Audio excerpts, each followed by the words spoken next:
Assalamualaikum warahmatullahi wabarakatuh. Ya, bertemu lagi ya sama Ustadz Andri ya. Kita masuk ke bab baru ya untuk kelas 9 ini. Ya, kelihatan kan ya slide-nya Ustadz. Nah, di sini kita akan belajar tentang transformasi geometri. Ya, transformasi geometri. Ini pelajaran baru, belum pernah di SD, belum pernah di kelas 7, 8, 9, belum pernah.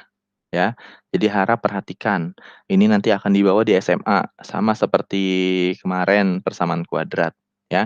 Kalau misalnya transformasi geometri, dari kata transformasi, ya, pasti dia dari kata transformasi atau berubah atau perubahan, ya, berubah lah bilangnya gitu aja, ya. Kalau geometri ini bentuk gambarnya, ya, bentuknya atau gambarnya lah, gitu, ya. Gitu. Jadi itu bahasa simpelnya. Kalau bahasa panjangnya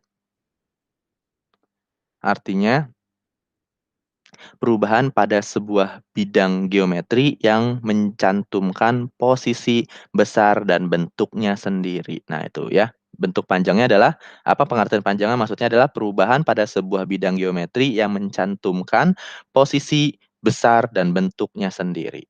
Nah, jadi di sini artinya harus sebidang. Jadi misalnya awalnya bentuknya dia itu eh, bentuknya seperti ini misalnya. Oh, berarti setelah bergeser ya harus sama juga gitu. Dia hanya bergeser atau berubah, berpindah, entah itu muter ya kan, karena transformasi ini ada banyak ya. Nah, di sini transformasi itu ada yang namanya ya, di transformasi itu nanti kita akan belajar ini banyak banget ya. Ada translasi, translasi atau pergeseran. Pergeseran, nanti dicatat ini ya, ini penting banget. Terus ada lagi refleksi. Refleksi ini atau disebutnya pencerminan. Nah, ini kayaknya lebih enak. Nanti ini bahkan mau masuk akpol belajar pencerminannya banyak. Nanti Ustadz ajarin. Ada rotasi. Nah, rotasi itu pelajaran IPA, rotasi bumi atau perputaran. Ya. Terus yang terakhir ada dilatasi. Ya, dilatasi atau perkalian. Nah, apa tuh ya perkalian? Perkalian. Nah, untuk hari ini kita hanya belajar tentang translasi atau pergeseran, ya. Kalau kita belajar tentang pergeseran atau translasi, ya, jadi artinya ada hal yang bergeser, ya, ada hal yang berpindah, berpindahnya itu bergeser, ya. Misalnya di sini bentuk translasi itu adalah berguna untuk memindahkan suatu titik sepanjang garis lurus. Ih lah, susah bener kali gitu bahasanya ya. Intinya dia berpindah titiknya. Dari titiknya di sini ya, nanti titiknya berubah di sini misalnya. Nah, kayak gitu. Lagi-lagi nggak jauh-jauh dari titik ya, karena emang kita belajarnya memang banyak berkaitan dengan titik-titik kayak gitu. Nah, sini contoh rumus umum translasi itu misalnya seperti ini. Ya, rumus umumnya ya adalah A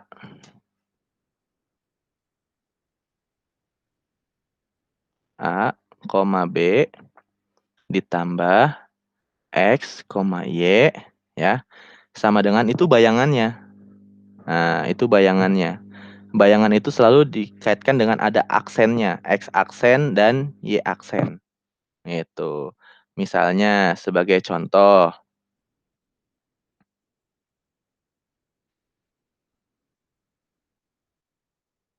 nah sebagai contoh gini, tentukan bayangan, tentukan bayangannya. Oke, atau tentukan translasinya lah gitu aja. Translasinya ya kan pada titik A misalnya. Titik A itu adalah, nah titik A tuh yang ininya nih, di sininya titik A-nya nih. Titik A-nya misalnya 4 5, ya kan? Nah, terus ditranslasi ditranslasi atau digeser ya, eee, ditranslasi, di sini XY-nya, tapi XY-nya bentuknya tidak bentuknya kotak. Misalnya di sini 2, ini -3. Nah, itu. Berarti gimana caranya? Nah, di titik tentukan translasi pada titik A 4,5 ditranslasi atau digeser, ya kan, atau digeser ya. Lihat jawabannya apa. Ya udah kalau saat kayak gini caranya gini aja, tadi A-nya berapa? A-nya itu kan 4,5 ya. Nah itu kan. Ya udah kita mau nyari bayangannya kan, bayangannya si A kan berpindahnya ke mana kan. Nah, lihat pakai aksen ya, kalau hasil itu selalu pakai aksen. Nah, ya udah, di sini kan soalnya pengennya tadi apa? Oh, ini nggak muat, sorry sorry, di bawah aja deh, ya. A 4,5 ya, digeser, gesernya itu sesuai dengan apa? Tadi 2 dan -3, ya nggak? Terus hasilnya apa? Ini hasil, ingat hasil itu selalu ada hasil pergeseran tuh selalu dikatakan dengan aksen, ada aksennya di atas ini, ya. Ya udah caranya gimana? Tambahin aja, kiri tambah atas, ya nggak? Terus bawah kiri apa nih? Ini kiri ya? Berarti kiri tambah atas, kanan tambah bawah. Berarti artinya tinggal 4 ditambah 2, ya nggak? Koma ya. Terus 5 ditambah -3. Berarti pergeserannya adalah 6, koma 2 berarti. Oke, 6,2 ya, karena 5 kurang 3 itu sama dengan 2. Oke. Ya, ini translasi, ya, jangan jangan bingung, jangan pusing, ya kan? Nah, misalnya lagi, ini contoh soal lagi ya. Oke. Tentukan sama, ini bahasa aja ya, hasil translasi, ya kan? Titik, P-nya 2, -3, ya kan? Ditranslasi ditranslasi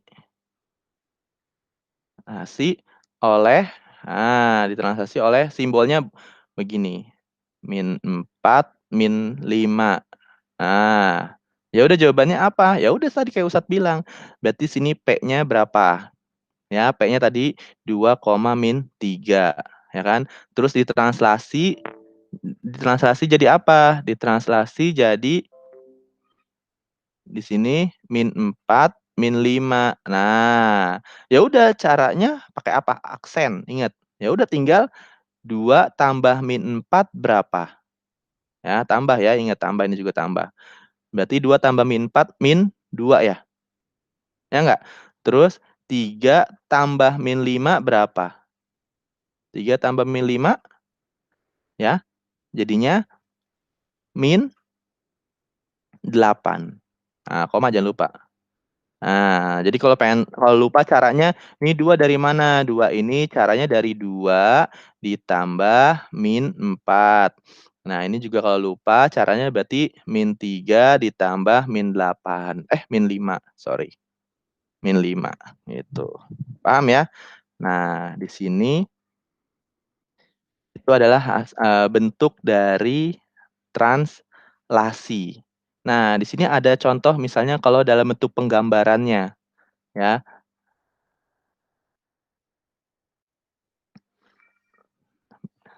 bentuk penggambarannya. Artinya titiknya seperti ini.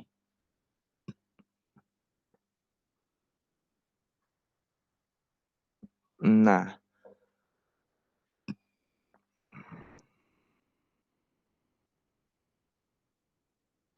berarti pertama dia ada di 2,3. Nah, P-nya 2,3. Ini 1, ini 2. Ini ingat ya, ini X ya, ini X, ini Y. Ini dalam bentuk gambar. Ini ceritanya dalam bentuk gambar. X-nya 2, -3. Oh, -3 berarti ke bawah. -1, -2, -3. Oke, berarti di sini. Tuk tuk tuk tuk, tuk tuk tuk tuk tuk tuk. Nah, di sini. Nah, terus setelah ditranslasi di -4,5 gimana? Ingat.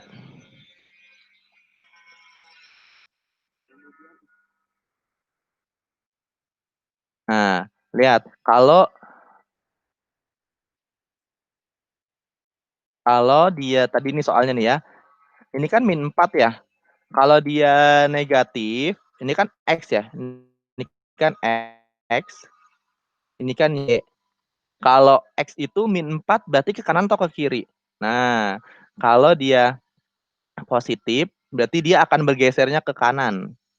Kalau dia negatif, maka dia bergesernya ke kiri. Ya kan, ini sumbu X kan, semakin ke kanan semakin positif kan? Nah, ini juga kan, kalau semakin ke kiri semakin negatif kan? Itu, makanya sedangkan Y, kalau misalnya dia bentuknya positif, berarti dia ke atas. Ya nggak? Y ke atas kan? Makin positif.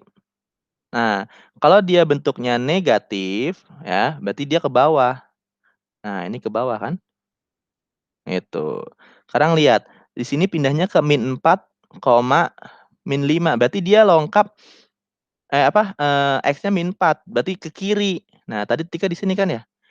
Ke kiri 4 langkah, ya kan? Berarti 1, 2, 3 di sini jadi -1 nih, -1, 1, 2, 3. Nah, di sini jadi -2.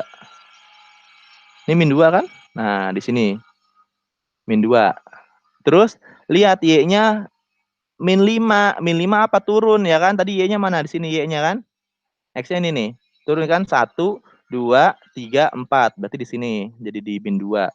Terus Y-nya tadi Y-nya di -3 nih. Terus ke -5. Kalau negatif berarti keturun, makin turun kan? Oh ya udah makin turun. Turunnya berapa? 5. Ya udah karena turunnya 5, berarti makin turun lagi, ya. Berarti -3, -4, -5, -6, -7, -8. Nah, di sini -8. Titiknya sama kan? Tuk tuk tuk tuk tuk tuk tuk tuk tuk tuk tuk tuk. Nah, di sini. Berubah. Sama nggak titik di sini? Jadinya -2, -8. Sama dengan jawaban tadi yang ini nih. Jawaban yang ini, ya.